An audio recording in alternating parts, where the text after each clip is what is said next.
FP Santangelo is in. We hanging out here on 95.7 The Game.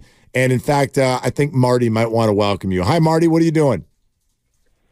I'm sitting in my car waiting to talk to you guys. Not anymore. That's cool. I just got back from the ballpark. Mark, nice to talk to you. First-time caller. FP, this is Marty from security. Hey, what's going on, Marty? How are you? I'm good, man. I just finished up a ballpark tour today, just following them around. But I'm happy you're back on the airwaves because this is where you belong. Well, thank you, Marty. I appreciate that. No problem. And I try to tell all those idiots on social media that they need to listen to you guys who have played the game before. And you know what it's like. You know what's going on. And not to just fall apart if something goes wrong at one game.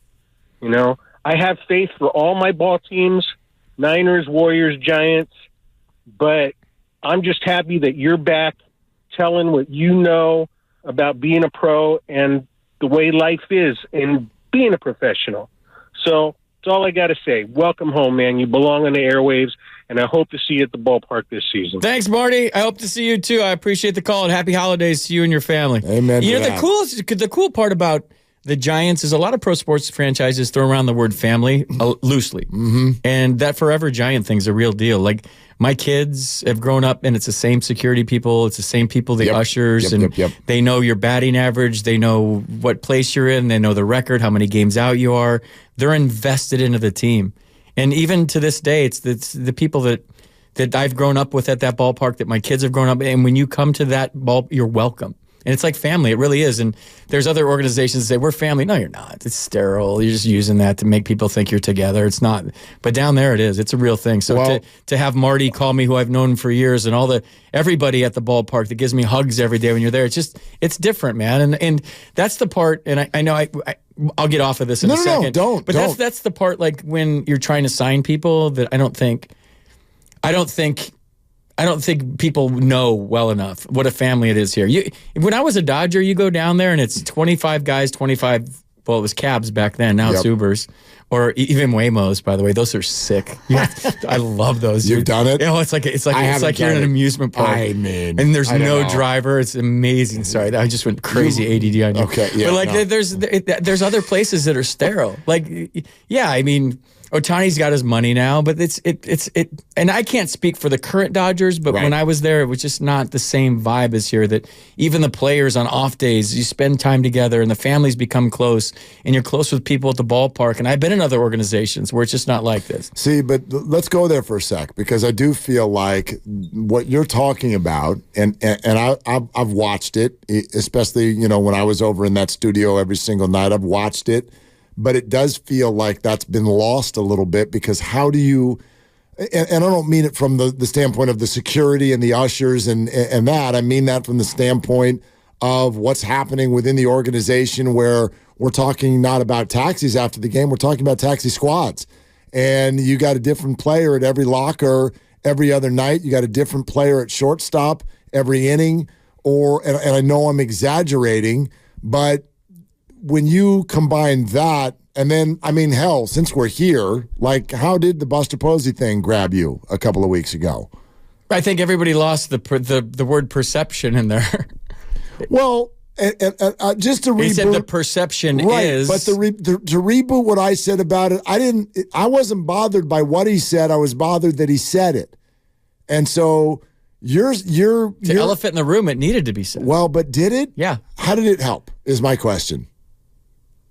I think that's TBD. Okay. Is my answer. And that's why it makes me uncomfortable, because it is TBD, and now you've got a national conversation that the city of San Francisco is working against the Giants in free agency, and no matter what anybody feels about the state of the city, which is absolutely going through some issues, to say that out loud, I feel like potentially confirms anybody who was maybe on the fence about it, wives who might be on the fence about it. It's like, yes, that's a thing. It's a thing for all the free agents. And then you get people to refute it, Scott Boras, even Farhan himself. What do you think? Is the city a detractor to free agents right now? Probably. And perception is reality, right? The reality's not good, but the perception's even worse than the reality. Right now. The perception of the city, you and I live in the city, we know, but the perception's horrible. The reality is not as bad as the perception, even though the reality isn't great. So if we were talking about this during the break, if I'm a wife or a family member and it comes down to two teams and I think about San Francisco, but I was out, I was hanging out with a player the other night. We were talking about it that, you live in Danville, you drive in, you go into the players lot, you go to your suite, you get into your car, you go back to like very rarely do families live in the city. Not that that's a bad thing, because I'll vouch for the city till I turn 100%. Blue. But I don't, if it's between two cities and my wife's like, I don't know if I'll feel safe there. How do they know if they've never been here? And if I'm Logan Webb or if I'm Barry Bonds or I'm Buster Posey, and I call him and say, like, it's fine. If you have an option right now between the two places and the other place it feels or appears or the perception is that it's different than San Francisco, then maybe that is a thing. But I personally don't think it is. And if you followed me on Twitter or my Instagram lately, I'm posting pictures, and it's funty. I posted a picture of sunset in the marina yesterday. Terrifying. I listened to your show the whole way on my run to the marina yesterday, and I put disgusting.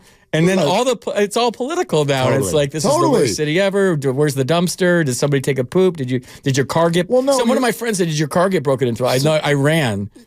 We've got dueling social media pictures now where people will go to Union Square and take a picture of the ice skating, and they're like, "Oh my gosh, it's terrifying here." And then the next person will fight back with some awful video of carjackings or stuff going on in the city.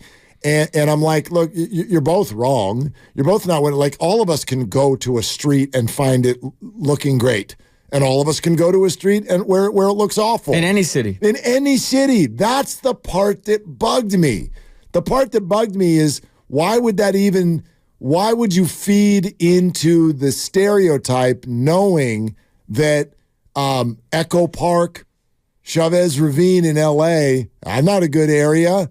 Detroit, have you ever been to Atlanta, downtown? All of these cities. I mean, sure, I've been to Wrigleyville. It's a ton of fun. Gaslamp, San Diego, ton of fun. It's getting weird. Overrun by homeless. Gaslamp's weird now. But, right? So all of these cities, so why? I guess all I wanted Buster to do, if you were going to say it out loud, is go, but by the way, I'm here to dispel a lot of some of those myths, because even though, yes, there are facts out there that the city might be struggling, but that's true everywhere. And how that's going to affect someone who we're offering $300 million to? What are we doing? I would think Buster's argument would be that, like, I moved back here because I love it here and I miss it here. Right. Like, I would have loved that to be a little bit more accentuated in this. And maybe it was. Right, I also know, and I think Andy Baggerly's a very good writer. I have no idea what the full conversation was and how quotes get presented. I don't know how the conversation went. Maybe he did say it and it didn't come out that way. I don't know. But yeah, Buster's actions are great. He moved his family from Georgia to here. So, I don't know. Maybe that could have been the quote. Well, and there's a lot of reasons. And if I'm being as honest as I can be on the air, and I've always been that. And That's right. Yeah, I don't think the style of play and pinch hitting and telling guys they're going to be starters and the relievers and pinch hitting for big offseason acquisitions in the fourth inning because a matchup is better. Getting back to what Ned Colletti said about there's people in those uniforms, like, I think that's a bigger deterrent than turning on CNN and seeing a fentanyl problem that you're never going to see. I don't know. You know what I mean? Like, So you have Bob Melvin now, which is different, and hopefully I say this all the time. It's hard to fall in love with math, and there's nobody that ever ran to math class. I can't wait to get to math. And if you did, you're probably Elon Musk, and you're launching rocket ships that blow up. Like I want to drive from wherever to the ballpark and fall in love, whether it's football, whether it's basketball. It's the Warriors the other night with Steph, who I think's maybe the greatest athlete I've ever seen in person. Hopefully we can get into that later. Yeah. You want to fall in love with your players. You want to fall in love with the people in the uniforms. And back in the old days when guys had 4 or 5 at-bats, way back when, I don't know, 5-6 years ago. Yeah, it was wild. You could fall in love with that player. And it doesn't necessarily have to be a superstar, because you had your guys when you were a kid. I had my guys when I was a kid.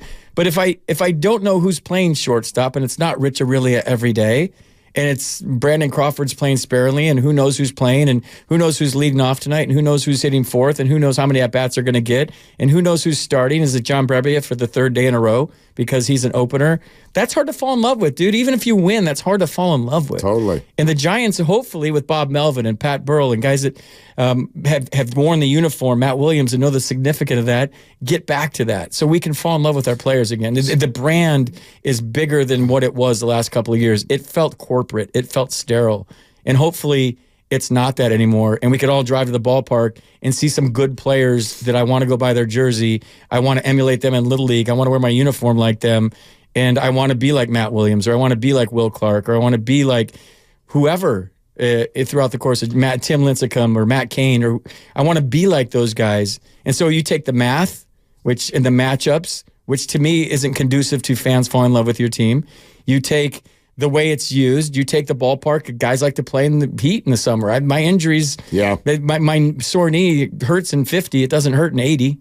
So like there's a lot of reasons, and I think the city would probably be a reason for families to look twice. But if you come here and you see what we know that live in the city, I think you would. I don't think that's the main thing. I just think that's the easy thing to grab onto for people that haven't been here or have visited for one day or don't live here. Is that going away though? I mean, Melvin's here, but so's far. I hope so. Yeah, I hope so. Yeah. I mean, you got some of the best coaches in the world right here. Whether it's Steve Kerr, whether it's Kyle Shanahan, and now hopefully Bob Melvin falls in line. We had Bruce Bochy for a number of years. We're spoiled with Bill Walsh and all the history here and all the coaches. No joke. So hopefully Bob Melvin turns that around.